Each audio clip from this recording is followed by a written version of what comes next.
آپ کسی لڑکی والے کو اتنا دباؤ دے رہے ہیں کہ وہ آپ کو جہیز کا سامان انتظام کرتے کرتے رو رہا ہے اپنے گھر میں، اور اس کی بیٹی جو کل آپ کے گھر آئے گی اپنے باپ کے آنکھ سے آنسو پوچھ رہی ہے، جب آپ کے باپ اپنے باپ کو رو کر دیکھ کر آپ کے گھر میں آئے گی تو آپ کا وفادار بنے گی؟ وَهُوَ الَّذِي خَلَقَ مِنَ الْمَاءِ بَشَرًا وَجَعَلَهُ نَسَبًا وَصِهْرًا، وہ پروردگار، وہ بابرکت ذات، وہ اللہ سبحانہ و تعالی جس نے پانی کے نطفے سے انسان کی تخلیق فرمائی، فَجَعَلَهُ نَسَبًا وَصِهْرًا، اور انسان کو نسب والا، دامادگی کا رشتہ والا بنایا، وَكَانَ رَبُّكَ قَدِيرًا، اور تمہارا رب جو چاہے اس پہ قدرت رکھنے والا۔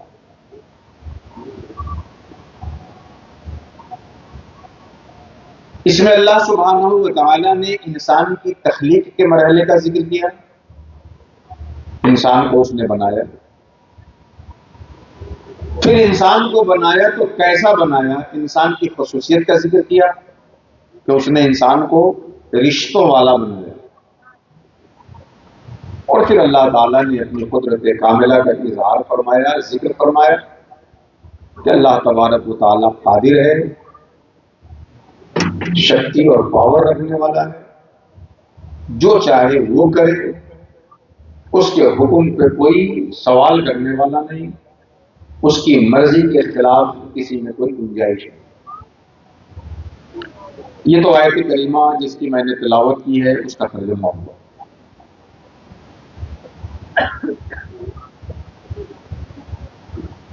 اللہ سبحانہ و تعالیٰ نے ہمیں اور آپ کو انسان بنایا۔ انسان اللہ سبحانہ و تعالیٰ کی وہ مخلوق ہے، اس کی بنائی ہوئی ایسی چیز ہے، انسان اللہ کی بنائی ہوئی وہ مخلوق ہے جو اس کی تخلیق کا شاہکار ہے، جس کو بنا کر جس کی تخلیق پہ اللہ نے فخر فرمایا، اور بنانے سے پہلے فرشتوں کے بیچ اس انسان کے بنائے جانے کے پروگرام کو پیش فرمایا فخریہ کہ میں ایسی مخلوق بنانے جا رہا ہوں، جاعل فی الارض خلیفہ، جو مخلوق روئے زمین پہ میرا نائب ہوگی، میرا خلیفہ ہوگی۔ تو انسان اللہ کی عظیم مخلوق، اللہ تعالیٰ نے انسان کو دیگر تمام مخلوقات سے الگ بنایا، الگ بنایا۔ یوں تو ذرے ذرے کا خالق وہی ہے، قطرے قطرے کا خالق وہی ہے، ہر چیز کو بنانے والا وہی ہے، مگر انسان کو اس بنانے والے نے بڑا نرالا بنایا ہے، بڑا اچھوتا بنایا ہے، بڑا انمول بنایا ہے۔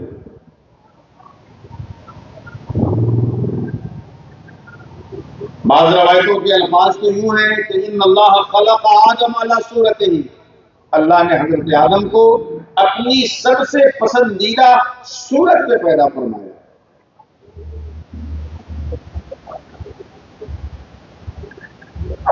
بڑی خوبیاں اس انسان کی ہیں، بڑے کمالات اس انسان کے ہیں،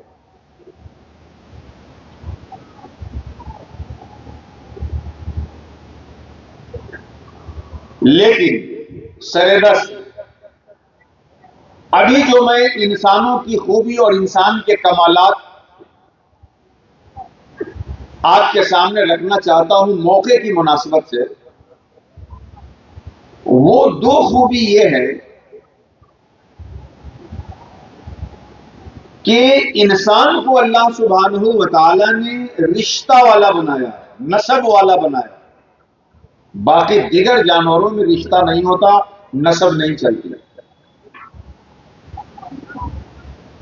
کوئی کسی کا باپ کوئی کسی کا بیٹا، کوئی کسی کا ماموں، کوئی کسی کا بھانجا، کوئی کسی کا دادا، کوئی کسی کا پوتا، کوئی کسی کا چچا، کوئی کسی کا بھتیجا. یہ رشتہ انسانوں کے بیچ اللہ تعالیٰ نے بنایا. اللہ تعالیٰ نے انسان کو نسب والا، رشتے والا بنایا. دیگر جانور بھی ہیں، کسی کا بچے سے اور کسی کا انڈے سے نسل اس کی بڑھتی ہے، لیکن اس میں یہ رشتہ نہیں ہے. کوئی جانور کسی جانور کا باپ نہیں، کوئی جانور کسی جانور کے لیے بھائی اور ماں نہیں، ماما اور نانا نہیں، دادا اور چچا نہیں. یہ خصوصیت صرف انسان کو اللہ نے عطا فرمائی کہ انسان رشتے والا مخلوق ہے. انسان کو اللہ تعالیٰ نے رشتوں کی کڑی میں باندھ دیا ہے، رشتوں کی ڈور میں اس کو سمیٹ دیا ہے، موتی کی طرح رشتوں کی جنزیر میں اس کو پرو دیا. جعلہ نسبا وسیرا وجعلہ نسبا وسیرا. اللہ نے انسان کو نسب والا بنایا. ایک خصوصیت ہو گئی. یہ خصوصیت دیگر مخلوقات میں، انسان میں اور دیگر جانوروں میں، دیگر مخلوقات میں ایک دوسری خصوصیت جو موقع کی مناسبت سے ہے وہ یہ ہے کہ دیگر حیوانات اپنی زندگی خود شروع کرتے ہیں اور اپنی زندگی کو خود ختم کر لیتے ہیں. خود شروع کرنا اور خود ختم کرنے کا مطلب یہ ہے کہ ایک بکری بہت پہلے سے گھاس چرتی آ رہی ہے، اس نے اپنی زندگی میں کچھ تجربات بھی سیکھے، لیکن وہ اپنا تجربہ اپنے پیٹ سے پیدا ہونے والی بکری کے دوسرے بچے کے اندر وہ بکری نہیں شیئر کر پاتی. انسان کی یہ خصوصیت ہے کہ انسان اپنے تجربات کو، اپنی انفارمیشن کو، اپنی معلومات کو، اپنی جانکاری کو اپنے آنے والی نسل میں ٹرانسفر کرتا ہے، منتقل کرتا ہے. دیگر جانوروں میں یہ چیز نہیں ہے. دیگر جانور اپنی زندگی پیدا ہونے کے بعد شروع کرتے ہیں اور ختم مرنے کے بعد ان کی زندگی اور ان کے تجربات وہی ختم ہو جاتے ہیں. لیکن انسان اپنی زندگی کے تجربات کو کہہ کر، لکھ کر، سنا کر آنے والی نسلوں کو منتقل کرتا ہے. یہی وجہ ہے کہ بکری آج سے 100 سال پہلے جو گھاس کھاتی تھی آج بھی وہی کھا رہی ہے، لیکن انسان آج سے 20 سال پہلے جو کھانا کھاتا تھا اور آج کے کھانے میں بڑا فرق ہو گیا. دیگر جانور نالج کو ٹرانسفر نہیں کرتے آنے والی نسلوں کو، لیکن انسان اپنی معلومات کو اپنی نیکسٹ جنریشن کو، آنے والی نسل کو منتقل کرتا. پرندے آج سے 100 سال پہلے جیسے گھونسلہ بناتے تھے ٹین کے اکٹھا کر کے، آج بھی پرندوں کا گھونسلہ ویسے ہی ہے. کیونکہ ہر پرندہ اپنی زندگی خود شروع کرتا ہے اور اپنی زندگی ختم کر کے چلا جاتا ہے، آنے والی نسل کو کچھ نہیں دیتا. لیکن انسان چلنے کے لیے سواری بدلتی چلی جا رہی ہے، پہننے کے کپڑے بدلتے چلے جا رہے ہیں، رہنے کے مکانات اپڈیٹ ہوتے چلے جا رہے ہیں. چونکہ انسان اپنی نالج کو آنے والی جنریشن کے اندر، نسلوں کے اندر منتقل کرتا ہے. تو یہ دو بڑی عظیم خوبی ہے کہ اللہ نے انسان کو رشتہ والا بنایا اور اپنی معلومات کو اپنے آنے والی نسلوں میں منتقل کرنے والا بنایا. یہ دو بڑی عظیم خوبی ہے، اور انہی دونوں خوبیوں کے اعتبار سے آج کی یہ مجلس منعقد ہے. نکاح سے انسان کے نسب کی کڑی آگے بڑھتی ہے اور انسان کے رشتے کی ڈور آگے جاتی ہے، اور تعلیم کے ذریعے سے پچھلی نسلوں کے تجربات اگلی نسلوں کے ذہن و دماغ میں منتقل کیے جاتے ہیں. یہ دو بڑی عظیم خصوصیت ہے، اور ان دونوں عظیم خصوصیتوں کو ہمیں سمجھنا ہے، اس کے تقاضے کو سمجھنا ہے، اس کی ذمہ داری کو سمجھنا ہے، اور شریعت مطہرہ ان دونوں کے بارے میں ہماری کیا رہنمائی کرتی ہے اسے سمجھنا ہے. علم کے حوالے سے بڑی اچھی گفتگو ہو گئی. ایک دوسری جہت بھی اس کی باقی تھی، نکاح، جس سے انسان بچہ حاصل کرتا ہے.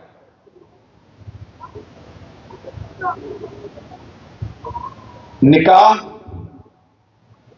عربی زبان کا لفظ ہے، اس کا شابدک ارتھ ہے زم، ازدواج، تلفیق، تصفیق، کسی کو کسی سے جوڑ دینا، کسی کو کسی سے ملا دینا۔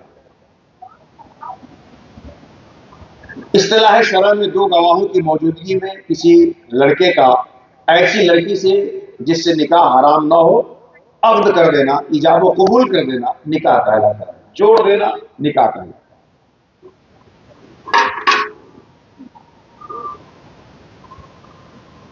کچھ چیزیں اسلامی شریعت کے مطابق ہیں جسے ہم کو نکاح کرنے سے پہلے پیش نظر رکھنی ہے، کچھ چیزوں کو نکاح کرتے وقت رکھنی ہے، اور کچھ چیزوں کو نکاح کر لینے کے بعد رکھنی ہے۔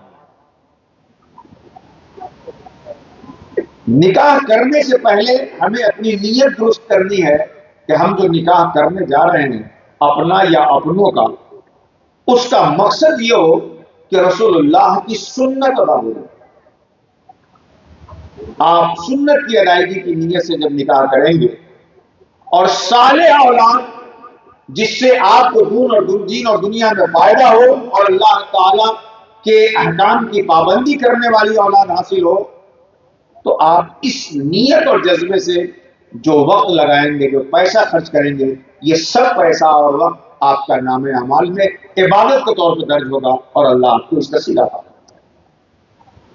آج کرتا ہے آدمی 10-20 لاکھ روپے نکاح کے نام پہ خرچ کرتا ہے اور نیت صحیح نہ ہونے کی بنیاد پہ ایک پیسے کے ثواب کا مستحق نہیں ہوتا۔ بخاری اور مسلم کے متفق علیہ روایت ہے، انما الاعمال بالنیات، عمل کا مدار نیتوں پہ، نیت آپ کی اچھی ہوگی، نیت مخلص خالص ہوگی، اللہ اس پہ آپ کو اجر عطا فرمائے گا۔ تو نکاح کرنے سے پہلے ہمیں اپنی نیت درست کرنی ہے، رسول اللہ کی سنت کی ادائیگی کے لیے نکاح کے لیے قدم بڑھانا ہے۔ اب نیت درست کر لینے کے بعد کا مرحلہ ہے رشتے کا انتخاب، کس کے یہاں نکاح ہو، کس سے نکاح ہو۔ اس سلسلے میں بڑی پیاری حدیث ہے، اللہ کے رسول فرماتے ہیں تنکح المرأۃ لاربع، 4 چیزوں کی وجہ سے لوگ عورتوں سے نکاح کرتے ہیں، لحسبها ولجمالها ولمالها ولدینها، خاندانی وجاہت کی وجہ سے، خوبصورتی کی وجہ سے، مال کی وجہ سے اور دینداری کی وجہ سے۔ یہ 4 اسباب ہیں جس کی بنیاد پر لوگ رشتے کو ترجیح دیتے ہیں۔ اللہ کے رسول فرماتے ہیں فاظفر بذات الدین، تم اپنا رشتہ جب کسی کے ہاں کرو تو اس میں دینداری کو ترجیح دو اور دین کی بنیاد پر رشتے کو منتخب کرو۔ تربت یدا، اگر تم نے ایسا نہیں کیا تو تمہارے ہاتھ خاک آلود ہوئے، تم نے کچھ حاصل نہیں کیا۔ تو اصل چیز جو رشتے کا بیس ہو، جس کی بنیاد پر آپ رشتہ ڈن کریں، وہ کیا کریں، وہ دینداری ہونی چاہیے۔ دینداری کے ساتھ حسن بھی دیکھ لیں چلے گا، مال بھی دیکھ لیں چلے گا، خاندانی وجاہت بھی دیکھ لیں چلے گا، اس کے ساتھ یہ چیز ہوگی تب تو ٹھیک ہے۔ اگر اس کے علاوہ اس کے بغیر ہے تو کچھ بھی آپ کو نہیں ملا، اگر دینداری کی بنیاد پر آپ نے رشتے کو متعین نہیں کیا۔ تو رشتہ کریں دیندار گھرانے میں کریں، دیندار بہو آپ کے گھر آئے گی، آپ کا گھر ماحول دیندار بنے گا اور آپ کی آنے والی نسلیں دیندار بنتی چلی جائیں گی، کیونکہ ماں دیندار ہوگی تو اس کے گود میں پرورش پانے والا بچہ بھی دیندار ہوگا، ماں نمازی ہوگی تو اولاد بھی نماز کی تربیت پائے گی۔ تو دینداری کی بنیاد پر رشتے کو متعین کریں۔ آپ نے رشتہ بھی متعین کر لیا، تو اب دوسرا مرحلہ آتا ہے کہ بھائی نکاح کس دن ہو۔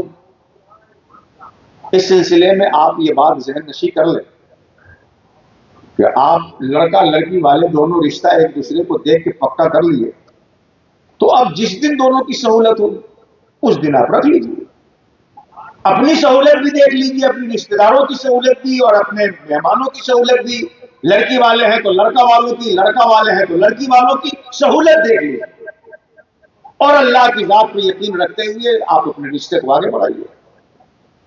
لیکن یہاں لوگوں میں بڑا کنفیوژن ہوتا ہے، بھائی ذرا جنتری انتری کھول کر کے قاعدے سے دیکھیے امام صاحب، 7 دن ہو نحس والا نہ ہو.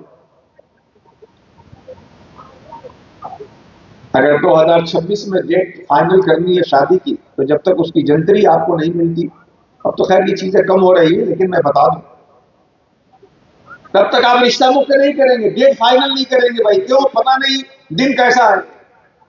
یاد رکھیے لن یصیبنا الا ما كتب اللہ لنا، ہماری اور آپ کی زندگی میں وہی چیز آتی ہے جس کا اللہ ہمارے لیے فیصلہ کرتا ہے. دن اپنی ذات میں ہمارے لیے نفع نقصان پہنچانے والا نہیں ہے. اللہ نفع دینا چاہتا ہے، نفع کا فیصلہ کرتا ہے، جس دن فیصلہ کرے گا نفع آ کے رہے گا. اللہ نقصان دینا چاہے گا، نقصان کا فیصلہ فرماتا ہے، جس دن نقصان پہنچانا چاہے گا اس دن نقصان آ کے رہے گا. دل اپنی ذات میں نفع نقصان نہیں پہنچا سکتا.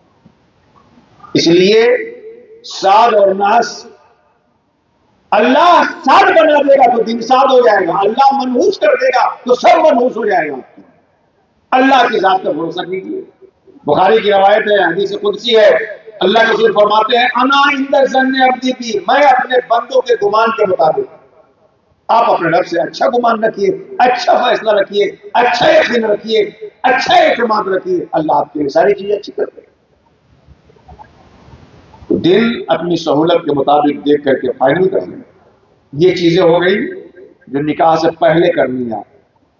جب نکاح کا دن آ جائے، نکاح کرنے جا رہے ہیں تو یاد رکھیے اللہ کے رسول کی بڑی پیاری حدیث ہے، اعظم النکاح برکتن ایسرھا مؤونۃ، سب سے زیادہ برکت اس نکاح میں ہوتی ہے جس میں سب سے کم خرچ کیا جاتا ہے.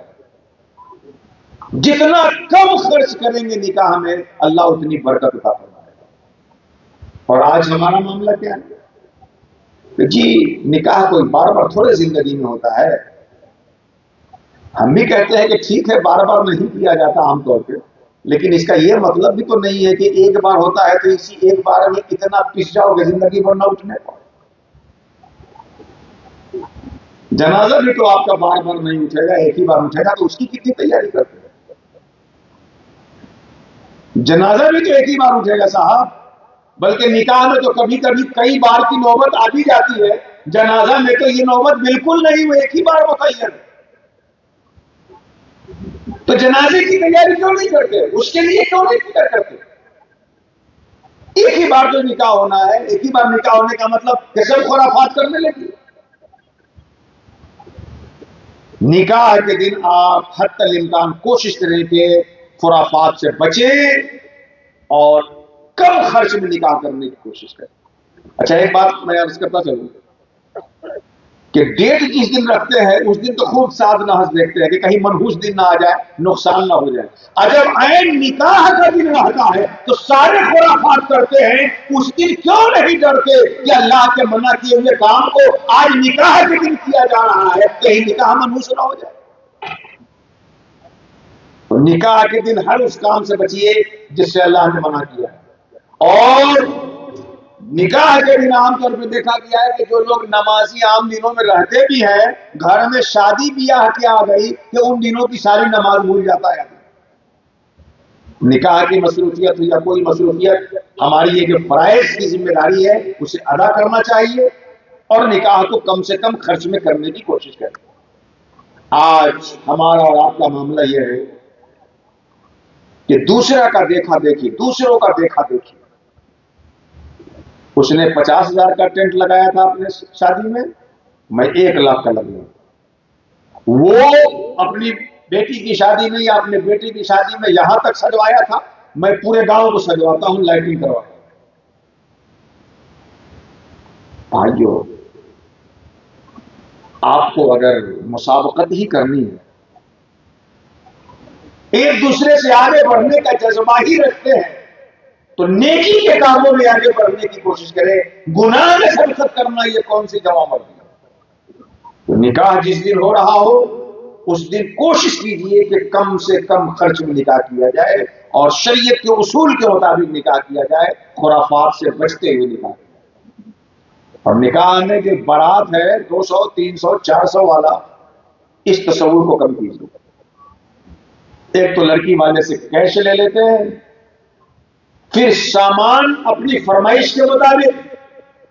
حد تو یہ ہے کہ دولہے راجا صاحب زندگی بھر کما کے من کے مطابق جوتا نہ پہن سکے، آج شادی ہو رہی ہے تو من کے مطابق جا کے جوتا خرید رہے ہیں لڑکی والے سے، اور 5,000 اور 10,000 کی جوتا لے رہے ہیں۔ ارے تو 50,000 کے پہننا ہم نے کما کر کے، اور لڑکے کے گھر والے جس نے کبھی واشنگ مشین نہ دیکھی ہو، خالی نام سن لیا ہو، تو اب بیٹے کی شادی ہو رہی ہے تو صحیح سے بول نہیں پاتا ہے کہ کہہ سکے، اور وہ بھی فرمائش کرتا ہے کہ یہ سامان چاہیے۔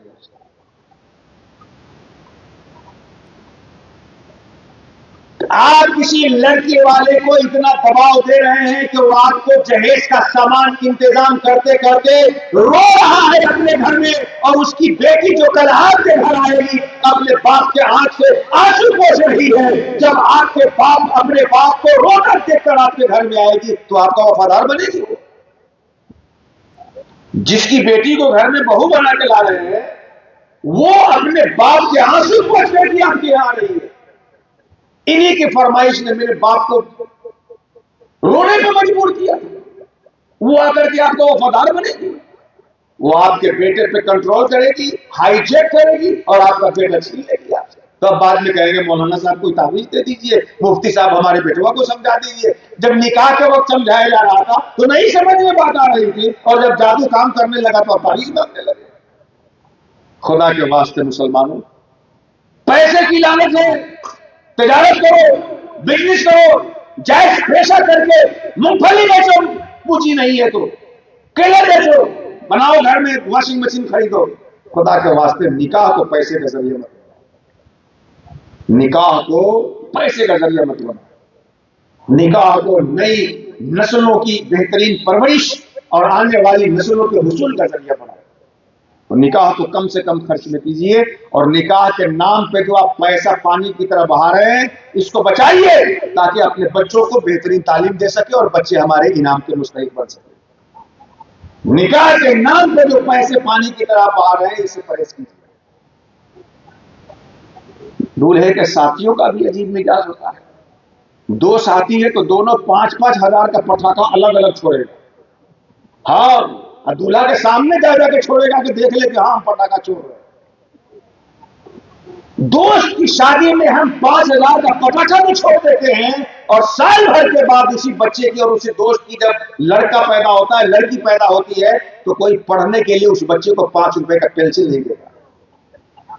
یہ اپنی سوچ بدلیں۔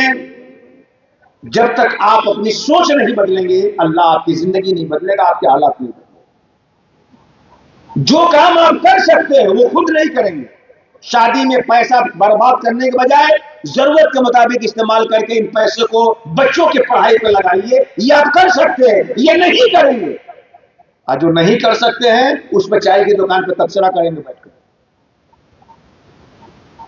آپ ہندوستان میں خاص طور پہ مائنورٹی میں ہیں، اقلیت میں ہیں، الگ سنکھیک ہے، حکومتیں بنتی ہیں اکثریت کی اور سے، لوگ جس کو زیادہ چاہیں گے اس کی حکومت بنے گی۔ آپ اپنے سے کچھ نہیں کر سکتے حکومت بنانے میں، لوگ جسے چاہیں گے بنائیں گے، جسے چاہیں گے کرسی پہ اتاریں گے، جسے چاہیں گے بیٹھائیں گے۔ اس پہ آپ کو کتنا افسوس ہے کہ فلاں کیسے بیٹھ گیا، فلاں کیسے بیٹھ گیا۔ ارے ہندوستان کے لوگ جسے بیٹھائیں گے وہ بیٹھے گا، جسے اتاریں گے وہ اترے گا۔ لیکن آپ اپنی شادی کو سستی کر سکتے تھے، یہ نہیں کریں گے۔ جو کر سکتے ہیں وہ نہیں کریں گے، اور جو نہیں ہو سکتا ہے آپ سے اس کے اوپر واویلا مچائیں۔ خدا کے واسطے نکاح میں جو پیسے آپ کے برباد ہو رہے ہیں اس کو بچائیے اور بچوں کی پڑھائی پہ لگائیے۔ نکاح اور تعلیم جو گفتگو شروع ہوئی تھی اس کا بڑا گہرا ربط ہو گیا کہ ہم اپنے نکاح میں ہونے والے پیسوں کو برباد کرنے سے بچائیں اور تعلیم پہ خرچ کریں، شکشا اور ایجوکیشن پہ خرچ کریں، بچوں کی پڑھائی پہ خرچ کریں۔ آخری چیز، آسانی کے ساتھ نکاح کر لیا آپ نے، تو نکاح کرنے کے بعد کیا کرنا ہے وہ سنیں۔ اس میں جن کا آج ہونا ہے وہ بھی سنیں، اور جن کا ہو گیا ہے 10 سال 5 سال 15 سال پہلے وہ بھی غور سے سنیں۔ کرنے کے بعد کیا کرنا ہے دیکھیے، قرآن حکیم میں اللہ تعالیٰ نے فرمایا وَعَاشِرْهُنَّ بِالْمَعْرُوفِ، جب نکاح کر لو تو پھر اسے نبھاؤ۔ اسلام نے یہ حق دیا ہے کہ کوئی کسی سے نکاح کرنا چاہتا ہے تو دیکھ لے اس کو، پسند آئے تو کرے، نہ پسند آئے تو نہ کرے۔ فن کے ہو ماتا لکم من النساء، جو پسند ہو اسے کرو، نہ پسند ہو تو کس نے زبردستی کی ہے، مت کرو۔ لیکن جب آپ نے کر لیا، اللہ کی بندی کو اپنے نکاح میں شامل کر لیا، تو اب اسلام آپ سے مطالبہ کرتا ہے کہ کر لیا ہے تو نبھائیے۔ کرنے سے پہلے 10 نہیں 100 بار سوچیے کہ کرے کہ نہیں کرے، کر لیا ہے تو پھر نبھائیے۔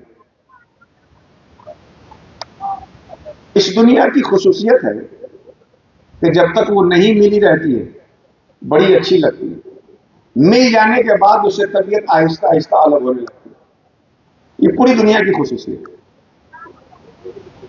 ملنے کے بعد بھی رغبت باقی رہے، یہ اس دنیا میں ہے ہی نہیں، یہ تو صرف جنت میں ہے۔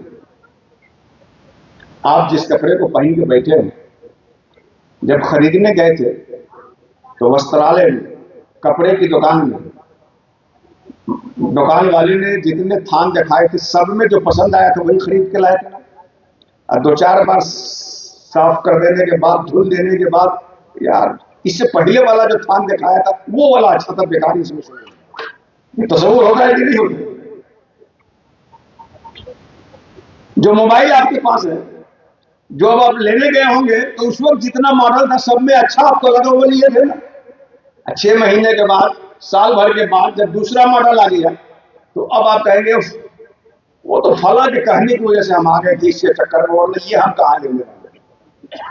ملنے کے بعد رغبت باقی رہنا وہ جنت کی نعمتوں میں۔ تو نکاح ہونے سے پہلے جو محبت ہوتی ہے، ٹھیک ہے نکاح کے بعد کچھ کمی آ سکتی ہے لیکن آپ کو نبھانا ہے۔ اگر نکاح کے بعد عورت آپ کو اچھی نہیں لگ رہی ہے تو قرآن نے کہا عاشرہن بالمعروف، اچھی نہ لگے نکاح کے بعد تب بھی نبھاؤ، کیونکہ ایسا ہو سکتا ہے کہ تم کسی چیز کو اپنے لیے بہتر نہ سمجھو، اچھا نہ جانو، اور اللہ اس میں تمہارے لیے ڈھیروں بھلائی رکھ دیا ہو۔ اس کا کلر اچھا نہ ہو، چہرے کی سائز اور خد و خال اور ڈیزائننگ اچھی نہ ہو، لیکن اللہ نے اس کی قسمت میں ایسی اولاد رکھی ہو کہ اس کے ذریعے سے آپ کو صالح اولاد مل جائے اور قیامت میں آپ کا ہاتھ پکڑ کے جنت میں لے جانے والا ہے، آپ کی بخشش کا ضامن ہو جائے۔ تو شادی کرنے کے بعد بیوی کے ساتھ نبھائیے۔ شیطان شام کو تخت لگاتا ہے، اپنے سارے حوالی موالی کو بلاتا ہے، کہتا ہے تم کیا کیے، تم کیا کیے، کہ تم کیا کیے، سب اپنے اپنے کام بتاتا ہے کہ جا رہا تھا فلاں کام کرنے میں نے روک دیا، فلاں سے فلاں گناہ کرایا۔ اخیر میں کہتا ہے کہ آج میں نے میاں بیوی میں اتنی لڑائی کرائی ہے کہ طلاق کی نوبت لا دی۔ اتنا جب سنتا ہے تو اپنے تخت سے اٹھتا ہے اور اس کو گلے سے لگا لیتا ہے۔ تو جو شیطان میاں بیوی کو لڑا دے وہ ابلیس کے نزدیک بڑا محبوب اور پسندیدہ ہو جاتا ہے، چونکہ میاں بیوی کی جو لڑائی ہے یہ صرف پرسن ٹو پرسن، ایک شخص کی ایک ذات سے لڑائی نہیں ہے۔ میاں بیوی کے بیچ جو لڑائی ہوتی ہے وہ 2 خاندان کی لڑائی ہوتی ہے اور آنے والی نسلوں کو تباہی کی لڑائی ہوتی ہے۔ میاں بیوی لڑیں گے تو بچے برباد ہوں گے، میاں بیوی لڑیں گے تو دونوں کی خاندان میں لڑائی ہوگی، میاں بیوی لڑیں گے تو 2 قبیلوں میں آپس میں نفرتیں پھیلیں گی۔ اس لیے خدا کے واسطے نکاح کر لینے کے بعد نبھائیے۔ میاں بیوی دونوں اچھے ہیں تب تو جنت نما زندگی ہوگی۔ اگر میاں سخت ہے اور بیوی صبر کر لیتی ہے تو اللہ قیامت میں حضرت خاتون جنت کی کنیزوں نے ایسی عورتوں کو اٹھائے۔ شوہر اگر بیوی کی بد زبانی پہ صبر کرتا ہے تو اللہ اس کے لیے کائنات کی ہر چیز کو مسخر فرما دے۔ نکاح کرنے کے بعد نبھائیے۔ جب آپ نکاح کرتے ہیں تو خانگی زندگی میں، ازدواجی زندگی میں میاں بیوی کے بیچ جو تعلقات ہے اس تعلقات میں نشے فراز ہوتا ہے، اوپر نیچ کا معاملہ آتا ہے، میٹھا کھٹا چلتا ہے صاحب، لیکن رات کے بعد سے دن اور دن کے بعد جیسے رات آ جاتی ہے تو زندگی پر لطف ہو جاتی ہے۔ کچھ دن تک میاں بیوی میں کچھ گھنٹے بات نہ ہو تو اس کے بعد نئے سرے سے بات کرنے کا ایک الگ لطف ہو جاتا ہے، لیکن اس کو طلاق اور رشتے کی بگاڑ تک نہ جانے دیجیے۔ بخاری شریف کی 2 روایت سنیے۔ ام المومنین حضرت عائشہ صدیقہ سے پیارے آقا فرماتے ہیں اے عائشہ میں خوب جان جاتا ہوں جب تم خوش رہتی ہو اور جب ناراض ہو جاتی ہو۔ حضرت عائشہ کہتی ہے کیسے؟ سرکار نے فرمایا وہ یوں کہ جب خوش رہتی ہو اور کسی بات پہ قسم کھاتی ہو تو کہتی ہو اللہ اور رب محمد، محمد صاحب کے رب کی قسم صلی اللہ علیہ وسلم، اور جب ناراض ہوتی ہو تو میرا نام نہیں لیتی اور کہتی ہو اللہ اور رب ابراہیم، حضرت ابراہیم کے رب کی قسم۔ یہ سن کر کے حضرت عائشہ مسکراتی ہو کہتی ہاں یا رسول اللہ ایسا ضرور کرتی ہوں لیکن صرف زبان سے آپ کا نام چھوڑتی ہوں، محبت تو آپ ہی کے دل میں رہتی ہے۔ تو دیکھیے نبی کریم اور حضرت عائشہ کے بیچ نعرہ تکبیر، نعرہ رسالت، داعی اسلام حضور شیخ ابو سعید ادام اللہ حضرت مدینہ کی آمد ہوئی۔ دل کی اٹھا گہرائی سے حضرت کا استقبال فرمائیں، استقبال کریں اور حضرت کی زیارت کریں۔ تشریف رکھیں سب لوگ، نعرہ تکبیر، نعرہ رسالت۔ تشریف رکھیں سب لوگ اپنی جگہ پہ بیٹھ گئے۔ ایسے ہی حضرت مرتبہ نبی کریم صلی اللہ تعالی علیہ وسلم اپنی بیٹی حضرت فاطمہ کے گھر گئے اور دوپہر کا وقت تھا، کھانا پینا کھا کر کے گھر میں آرام کرنے کا وقت تھا۔ سرکار گئے تو حضرت علی گھر پہ نہیں تھے۔ پوچھا بیٹی فاطمہ علی کہاں ہے؟ حضرت فاطمہ کہتی ہے کہ آج ہم میں اور ان میں کچھ ہو گیا ہے تو ناراض ہو کے گھر سے چلے گئے۔ سرکار حضرت علی کو ڈھونڈتے ہوئے دیکھتے ہیں کہ مسجد نبی میں علی لیٹے ہیں۔ سرکار حضرت علی کو وہاں جا کر کے نیچے زمین پہ لیٹے تھے، گرد جھاڑتے اور کہتے قم ابا تراب، اٹھ جاؤ مٹی میں لپٹنے والے۔ تو حضرت فاطمہ اور حضرت علی کے بیچ بات ہوئی، علی ناراض ہو کے گھر سے باہر چلے گئے۔ تو یہ چیزیں ہوتی ہیں میاں بیوی کے بیچ۔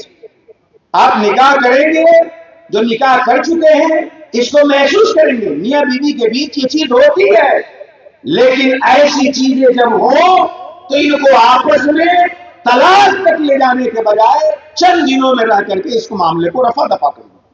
نکاح کر لینے کے بعد ہمیں نبھانا ہے تاکہ ہماری نسلیں تباہ نہ ہو، بچے کی زندگی تباہ نہ ہو۔ اچھا اللہ نہ کرے کہ نکاح کے بعد طلاق کی نوبت آئے، کیونکہ شریعت میں مباح چیزوں میں سب سے مقبول چیز طلاق ہے۔ اس پوائنٹ پہ خاص طور پہ آپ توجہ دیجیے۔ ہمارے نوجوانوں کا عام طور پہ معاملہ یہ ہے کہ 3 طلاق سے کم طلاق ہوتی ہے یہ پتہ ہی نہیں ہوتا۔ 3 طلاق دے دینے کے بعد جب رجوع کرتے ہیں تو بہت سے نوجوان مجھ سے کہنے لگے کہ جی ہم نے 3 دے دیا ہے اب کیا کریں، ہم پھر دونوں ساتھ رہنا چاہتے ہیں۔ ہم نے کہا کہ 3 دے دیے تو اب کیسے رہیں گے ساتھ میں؟ کہا کہ جی اب ہم لوگ رہنا چاہتے ہیں، نہیں رہ سکتے ایک دوسرے کے بغیر۔ ہم نے کہا کہ 3 کیوں دیے، جب دینا ہی تھا تو 1 دیتے 2 دیتے۔ یہ سن کر کے وہ نوجوان دنگ رہ جاتا ہے کہ جی کیا 3 سے کم بھی ہو جاتی ہے طلاق؟ یہ مسلم نوجوانوں کا معاملہ ہے کہ اتنی انفارمیشن ان کے پاس نہیں ہے کہ 1 طلاق بھی ہوتی ہے، 2 طلاق بھی ہوتی ہے، اگر ضرورت پڑے بھی تو 1 دے دو تاکہ پھر دونوں مل کے رہنا چاہو تو رہ سکو۔ پتہ ہی نہیں ہے کہ 3 سے کم بھی طلاق ہوتی ہے۔ اللہ نہ کرے کہ کسی نکاح میں طلاق کی نوبت آئے، لیکن اگر آ جائے، رات دن لڑائی ہو رہی ہے، بچے تباہ ہو رہے ہیں، تو شریعت اسلامیہ نے یہ گنجائش رکھی ہے کہ نہیں نبھ پا رہا ہے تو دونوں اپنا اپنا راستہ دیکھنا چاہتا تو دیکھ لو، اسی کو طلاق کہتے ہیں۔ طلاق میں یہ ہے کہ 1 مرتبہ آپ اپنی بیوی کو کہہ دے تجھے طلاق ہے، میں نے طلاق دے دی، بس چپ ہو جائے۔ اس 1 مرتبہ طلاق سے آپ کو 3 مہینے تک آپشن رہے گا کہ اس طلاق پہ قائم رہیں یا پلٹ جائیں۔ 3 مہینے تک آپشن رہے گا۔ کتنا آپشن؟ 3 مہینے تک۔ 2 دن میں غصہ ٹھنڈا ہوا، 4 دن میں غصہ ٹھنڈا ہوا، 1 مہینے میں غصہ ٹھنڈا ہوا، 2 مہینے میں غصہ ٹھنڈا ہوا، 3 مہینہ جو منتھلی پیریڈ خواتین کا ہوتا ہے جب تک نہ گزرے یہ اختیار باقی رہتا ہے۔ اور آج ہمارے نوجوانوں کا عالم کیا ہے، اتنا اچھا طریقہ طلاق کا، اور یہ چھوڑ کر کے ایک ہی بار تینوں فائرنگ کرتے ہیں۔ میں ایک بات بتاؤں آپ کو اور آخری گفتگو کر کے ختم کر دوں۔ میرے ایک دوست نے بڑی پیاری بات کہی ہم سے۔ انہوں نے کہا کہ پہلے وہ فیس بک پہ تھے، پھر فیس بک پہ اکاؤنٹ انہوں نے ڈیلیٹ کر دیا۔ ہم نے کہا کیا ہوا؟ کہ جی بہت زیادہ ٹائم لیتا تو میں نے ڈیلیٹ کر دیا اکاؤنٹ۔ میں نے کہا اچھا ٹھیک ہے۔ اب جو انہوں نے بات بتائی وہ سنیے۔ وہ کہتے ہیں کہ جی مولانا صاحب بتائیں آپ کو ایک بات۔ کہا بتائیے۔ کہا کہ میں نے جب اپنے فیس بک آئی ڈی کو اکاؤنٹ کو بالکلیہ ڈیلیٹ کرنا چاہا، یعنی اپنا رشتہ فیس بک سے بالکل ختم کر دینا چاہا، تو آخری آپشن جب آیا اوکے کرنے کا تو اوکے کر دیا، پھر ادھر سے ہم کو بتا رہا ہے کہ آپ 1 مہینے کے اندر اس کو ری ایکٹیویٹ کر سکتے ہیں، یعنی آپ نے اپنے سے تو بالکل یہ ختم کر دیا، لیکن آپ کو کمپنی یہ اجازت دیتی ہے، یہ جواز آپ کے لیے رکھتی ہے کہ 1 مہینے کے اندر چاہے تو اس اکاؤنٹ کو پھر ری اوپن کر لیں، پھر سے آپ حاصل کر لیں، تو جو آپ کے تعلقات ہوں گے، جو چیزیں ہوں گی، وہ آپ کو پھر مل جائیں گی۔ وہی مجھے بجلی لگی کہ یہ دنیا والوں کے اس ہوشیاری کا عالم دیکھیے کہ آپ اس سے رشتہ توڑ رہے ہیں تو 1 مہینے کا آپ سے لے رہا ہے۔ میرا رب میں بڑا قادر مطلق ہے، وہ ہماری فطرت سے آگاہ ہے، وہ جان رہا تھا میرے بچے بندے جذباتی ہوں گے، میرے بندوں کو غصہ بھی آئے گا اور نکاح ختم کر لیں گے، تو اللہ نے وہ طریقہ رکھا کہ ایک بار میں طلاق دیجیے، 3 مہینے تک آپ کو واپس آنے کا حق رہے گا، جس کو شریعت کی اصطلاح میں رجعت کہا۔ لیکن ہماری شریعت سے ناواقفی نے، ہماری جہالت نے، ہماری بےہودہ گیری نے اتنا ہم کو جری کر دیا ہے کہ ہم شریعت سے کتنے دور ہٹ گئے کہ حکومتیں ہمارے خلاف شریعت پہ لانے کے لیے قانون بنا رہی۔ خدا کے واسطے مسلمانوں، نکاح اور تعلیم جس سے اس مجلس کو نسبت ہے، دونوں سے اپنا رشتہ مضبوط کیجئے، نکاح میں خرافات سے بچیے، شریعت کے مطابق نکاح کیجئے، اور فضول پیسہ جو نکاح کے نام پہ آپ خرچ کر رہے ہیں اسے سیو کیجئے، بچائیے اور اپنی نسلوں کو پڑھانے میں لگائیے۔ آخری بات، عہد کیجئے اس مجلس میں کہ نکاح کو سادگی سے کر کے پیسہ بچائیں گے اور نسلوں کو پڑھانے پہ لگائیں گے۔ آخری بات، یہ آپ کی نسلیں بڑے ہونے کے بعد مکان بنا لے گی، گاڑی خرید لے گی، زمین بھی لے لے گی، من کا کھا لے گی، طبیعت کا پہن لے گی، لیکن آپ کا بچہ بڑا ہونے کے بعد علم کہیں سے نہیں خرید سکتا۔ خدا کے واسطے اللہ نے دیا ہے تو کھلائیے بھی، پڑھائیے بھی، پہنائیے بھی، پڑھائیے بھی، گھمائیے بھی، پڑھائیے بھی، اور اگر صرف اتنا بیلنس ہے کہ کچھ ایک ہو سکتا ہو تو سب بعد کے لیے چھوڑیے، پہلے پڑھا لیجیے۔ ایک نسل پڑھا دیجیے، صرف ایک نسل، ایک نسل، آپ کی آنے والی ساری نسلیں پڑھی لکھی ہو جائیں گی۔ صرف ایک جنریشن پہ آپ محنت کر دیجیے، ایک۔ آپ باپ ہیں، بیٹے کو پڑھا لیجیے، آپ اپنے بیٹے کو پڑھا لیجیے، آپ کا پڑھا لکھا بیٹا ایک وقت ضرورت پڑنے پہ بھوکا رہ لے گا، آپ کے پوتے کو جاہل نہیں رہتے۔ آپ دادا ہیں، پوتے کو پڑھا لیجیے، ماما ہے، دولت دی اللہ نے، اولاد نہیں ہے، بہن کے بیٹے کو، بھانجے کو پڑھا دیجیے، پھوپھا ہے، کچھ بھی ہے، اللہ نے آپ کو جو بھی بنایا ہے، صرف ایک نسل کو پڑھا دیجئے، آنے والی نسل جہالت کے دلدل سے نکل جائے گی اور دنیا میں بھی عزت سے رہیں گے، مرنے میں اللہ کی بارگاہ میں بھی سرخرو ہوں گے۔ اللہ تعالیٰ کی بارگاہ میں دعا ہے کہ مولا کریم شادی ہو یا غم، مصیبت ہو یا تکلیف، زندگی کا ہر عمل پیارے آقا کے سنت کے مطابق کرنے کی توفیق عطا فرمائے۔ پل رہا دادے کو حاصل شد پڑا وما علینا الا البلاغ۔ السلام علیکم ورحمۃ اللہ وبرکاتہ۔